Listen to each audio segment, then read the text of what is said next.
Oftentimes, this question is answered with negative stereotypes. I'm sure all of us that work in this field have stories of overindulged millennials. But Saturday Night Live takes this to a new level and offers us a very hilarious look at the YouTube generation.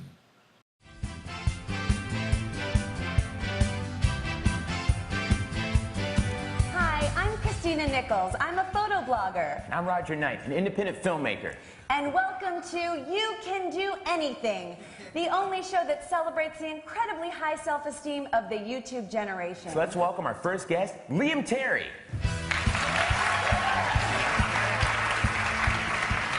Hi everyone, I'm Liam Terry from liamterry.com. You're so self-promotional, and everyone enjoys that. Tell us, what were you doing today? I'll be juggling 10 bowling pins. Oh, so you're a juggler. No, But you have juggled before. never. Then you can do it. Oh. I juggled! You sure did. And now when people ask if you're a juggler, you can say yes. Because I have no shame or self-awareness. Again, I'm sure many of you out there can tell stories about this kind of lack of awareness. We see it all the time here at the Writing Center. One of the things that we have to kind of emphasize is audience, because increasingly students are unaware of the repercussions of what they say. I mean, the perfect example of this is posting pictures of themselves on Facebook doing untoward things. Now let's welcome our next guest, Taylor Dawn.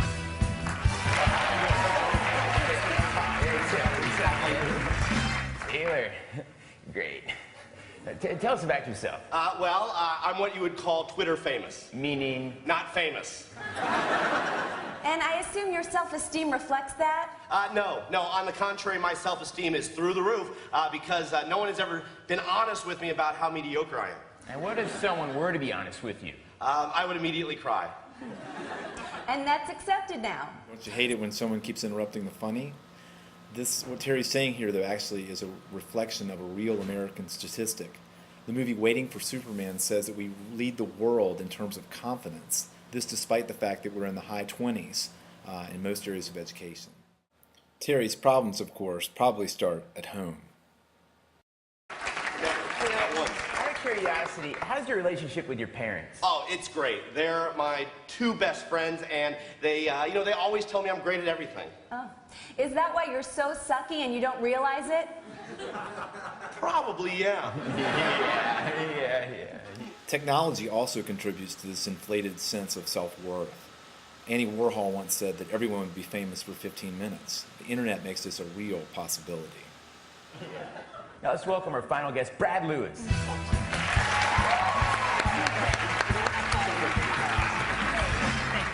Now, Brad, backstage you were confused and upset because our producer didn't know who you were? Oh, correct. You see, I posted a video of myself online, and 1,000 people have watched it. Therefore, I assume everyone knows my name and admires my work. It's almost as though you consider yourself a star, even though you're shockingly unfamous. And untalented. Correction. Yes. Correction. If you think you're talented, then you are. Well, it's like Albert Einstein said. Genius is 1% inspiration and 99% getting your name out there. But we do the millennials a disservice if we only focus on their negative qualities. They actually have a lot of great qualities as well. First and foremost, they're highly engaged. As the huge demographic bump known as the baby boomers eases into retirement, the next generation of American leaders rise in their wake, the millennials. Born between 1980 and 2005, millennials are the nation's largest ever demographic group. They're informed, they're engaged, and they are powerful. A new survey, DC's New Guard, What Does the Next Generation of American Leaders Think?, takes a closer look at this group. And senior fellow Peter W. Singer says there's a lot of good news about these leaders of tomorrow. It gives us, a peek into the ideas, the values of a critical generation at an important moment in America's history. When I say a critical generation, the raw demographics mean that the millennials will have an outsized impact on history. In terms of raw numbers, they actually number more than the baby boomers and 3 times the size of the generation before them, Generation X. So for every 1 Gen Xer, there's 3 millennials. And so we've already started to see their impact on everything from the Facebook phenomena to the unlikely rise of a junior senator from Illinois to the presidency, Barack Obama, which was driven by millennial engagement. And again, remember, we're just seeing the start of this generation. So the same way that the baby boomers put their stamp on American history, you couldn't tell the story of anything from the Civil Rights Movement to the Vietnam War to American politics in the 1980s without some kind of reference to the baby boomers. The millennials will have that same kind of impact. Thanks. Just like prior generations were shaped by their experience of Pearl Harbor or their experience of the Vietnam War, which shaped the way the baby boomers looked at the world for the rest of their lives. For the millennials, what we're seeing, at least in the interviews with them, is a combination of three experiences: 9/11, the Iraq War, and Hurricane Katrina. And this combination of these three events that were sort of searing for them, these three events are creating a narrative of doing too much abroad, we should do more at home. Now notice I didn't say whether this was a good or a bad thing. It can turn out to be good or bad for America, again, dependent on what plays out in world politics and the like. But it's definitely a lens, and it's going to shape our politics for the years ahead. What do you see as the biggest difference between like the generation above you that you work with and how your generation works? Okay. I think the difference is more of the responses and the communication. Our generation is more of internet and laptop and phone and texting generation, rather than like the older generation. They are more of communication face to face.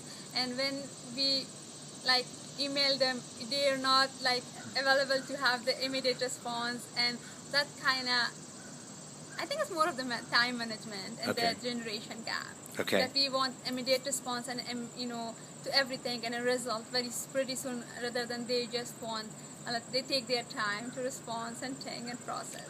Instant. So there you have it, Hasai's take on being a digital native. You want proof that she's a digital native? She did that whole thing in one take. I've been making lots of these clips and none of them have taken just one take, so there you go. One of the more eye-opening pieces on millennials is a piece on 60 Minutes called The Millennials Are Coming. I highly recommend you check it out on YouTube elsewhere. Here's a clip. Historian Neil Howe, along with co-author William Strauss, has made a career studying different generations, and he says all the research on echo boomers always reflects the same thing, that they're much different than their self-absorbed, egocentric baby boomer parents. Nothing could be more anti-boom than being a good team player, right? Fitting in, worrying less about leadership than followership. You go into a public school today, teamwork is stressed everywhere. Team teaching, team grading, collaborative sports, community service, service learning, student juries. I mean, the list goes on and on. One of the impacts that boomers had on... Howe thinks they're more like their grandparents, the great World War II generation, more interested in building things up than tearing them down. When you ask kids, what do you most hope to achieve there? Where they used to say, I want to be number one, I want to be the best. Increasingly, they're saying, I want to be an effective member of the team. I want to do everything that's required of me. Given what Mr. Howe says here, it would seem to make sense to get our students to work in groups. But in my experience, this is oftentimes fraught with peril. They often do not work well together. One of our sophomores, Taylor Scott, explains the difficulties. I like and dislike group work. I like it because you have more people to work with and like you can bounce ideas off each other, but it's also an issue with delegating what to do, and I've had a lot of bad experience with people not doing what they said they'll do. Okay. So I'd rather, personally, I prefer to work by myself because I know I'll get it all done.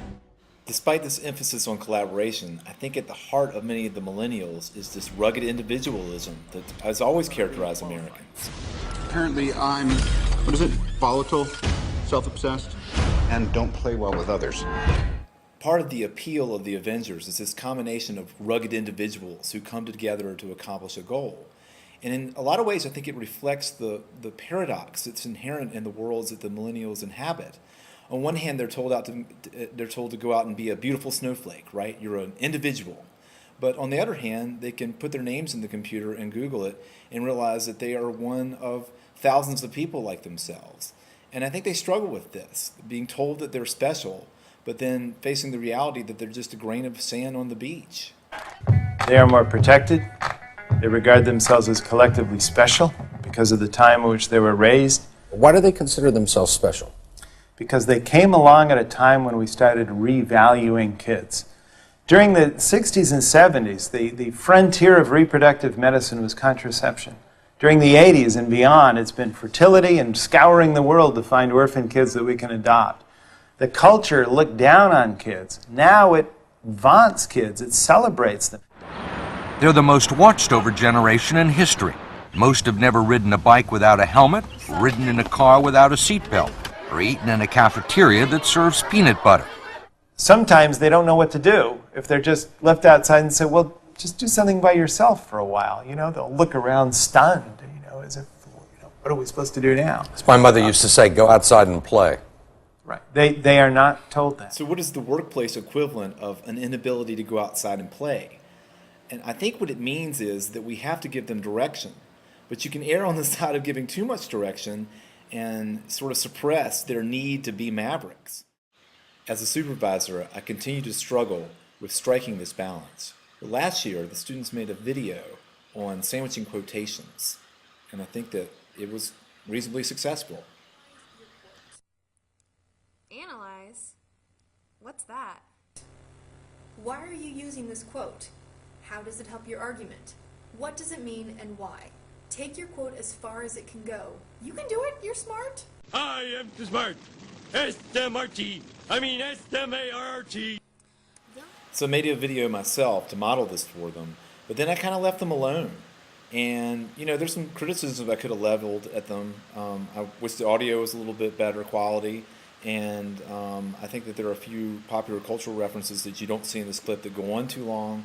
But they were really, really proud of it, and they've shown it around to their friends, and I think that has an intrinsic value that wouldn't come from me just orchestrating.